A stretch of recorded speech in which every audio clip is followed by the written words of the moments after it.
खुलुमबाय लोगोफोर, गोजोन फुंबिलि बयनिसिमबो। नोंथांमोनखौ गोदान भिडिअ'आव आरो फिन खेबसेबाव बरायनाय जाबाय। आं दिनै नोंथांमोननि सिगाङाव 9 आघोन 1431 मायथाइ एबा 25 नभेम्बर 2024 मायथाइनि सानसेनि फान्जामुथिखौ फरायथिनो लादों। आसा खालामो नोंथांमोना भिडिअ'खौ नायना मोजां मोनगोन। गिबियावनो दङ मेष राशि।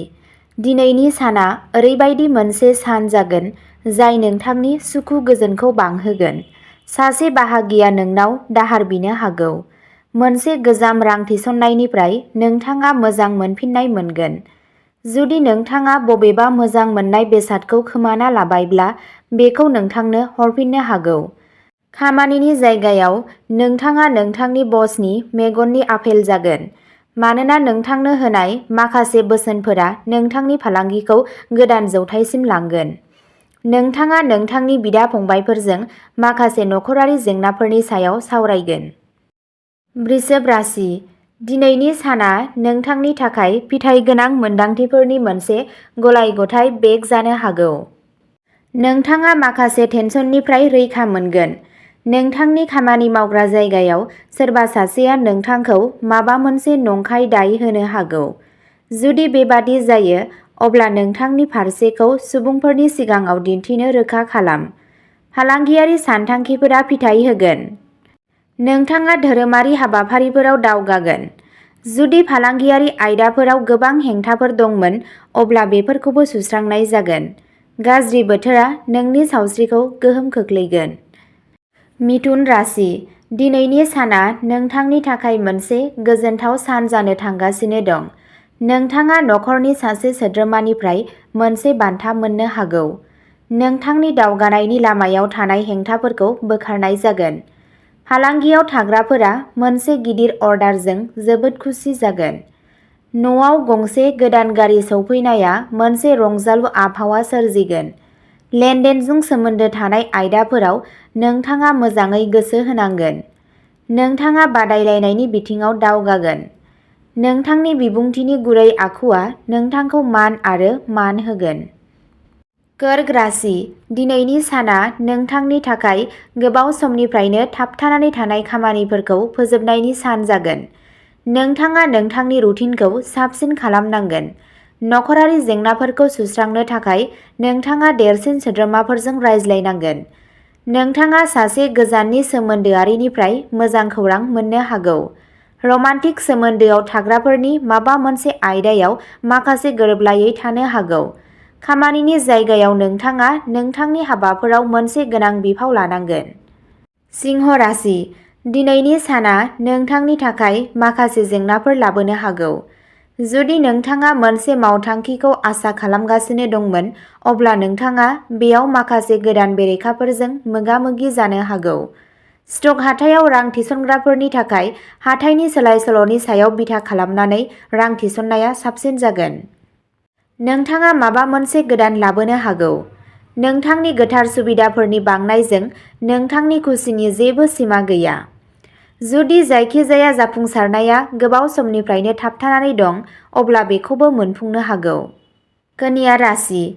समाजारि बिथिङाव खामानि मावग्राफोरनि थाखाय दिनैनि साना मोनसे मोजां सान जानो हागौ। नोंथाङा माखासे गोदान सुबुंफोरजों समाजारि जानायाव जाफुंसारगोन। नोंथांनि थाखाय नाङै नांलायनाय आरो नांलायनायफोरनिफ्राय गोजानाव थानाया साबसिन जागोन। जायखिजाया रां थिसननायनि सिगां नोंथाङा आबुं फोरमायथि बुथुमनांगोन। अननाय आरो हेफाजाबनि मोनदांथिया नोंथांनि गोसोआव थागोन। नोंथाङा मोनसे गोदान सम्पथि एबा गला बायनायनि बाथ्रा साननो हागौ, जाय नोंथांनि थाखाय मुलाम्फा गोनां जागोन। तुला राशि। दिनैनि साना नोंथांनि थाखाय जौगानाय गोग्लैनायजों बुंफबनाय जागोन। नोंथांनि खस्थ'नि फिथाइ मोनगोन। नोंथांनि सिङाव थाखुमानाय रोंग'थिआ सिगाङाव फैगोन, जाय मानसिफोरखौ गोमोहोगोन। नोंथाङा आबुङै फालांगियारि हाबाफारिफोराव गोसो होगोन। जुदि नोंथाङा माबा मोनसे खामानिनि सोमोन्दै माबाफोर जेंनाजों मोगा-मोगि जानांदोंब्ला बेफोरखौबो सुस्रांनाय जागोन। जुदि नोंथाङा सोरनिफ्रायबा रां दाहार लादों, अब्ला बिसोरो बेखौ बिफिननो हागौ। गावनि बिमानि सावस्रिनि फारसे आबुं गोसो हो। नोंथांनि बांलांनाय बिबानफोरनि थाखाय नोंथाङा एसे जेंनायाव गोग्लैगोन। वृश्चिक राशि, दिनैनि साना नोंथांनि थाखाय फिथाइ गोनां मोनदांथिफोरनि मोनसे गलाय-गथाय बेग जानो हागौ। नोंथाङा जायखिजाया थिरांथाफोरखौ सांग्राङै लानांगोन। नोंथाङा मोनसे रंजानाय हाबाफारियाव बाहागो लानो हागौ। नोंथाङा नोंथांनि हाबाफोरनि सायाव गोसो हमथानो गोनां जागोन। नोंथाङा जिउराहायारि आयदाफोराव आबुं गोसो होनांगोन। नोंथांनि गथ'फोरनि कम्पानिनि बागै सांग्रां जा, मानोना नोंथाङा माखासे गोरोन्थि खामानिफोरनि फारसे दावगालांगासिनो दं। नोंथांनि गोसोआ बायदि बायदि हाबाफोरजों गोसो बायगोन। धनु राशि, साख्रि नागिरग्राफोरनि थाखाय दिनैनि साना मोजां जानो थांगासिनो दं। जुदि नोंथाङा जायखिजाया खामानिनि सायाव नारसिननाय जादों, अब्ला बेबो सुस्रांजागोन। नोंथाङा नोंथांनि माखासे गोदान नाजानायाव जाफुंसार जानो हागोन। सासे सोमोन्दोआरिया बुंनाय बाथ्राया नोंथांखौ दुखु होनो हागौ। नोंथांनि बिमा-बिफानि बोरजों नोंथांनि मोनसे थालांनाय खामानिया आबुं जागोन।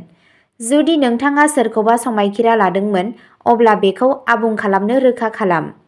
सम्पथिनि सोमोन्दै नोंथाङा मोनसे गिदिर गोरोबथाखौ थि खालामनो हागौ।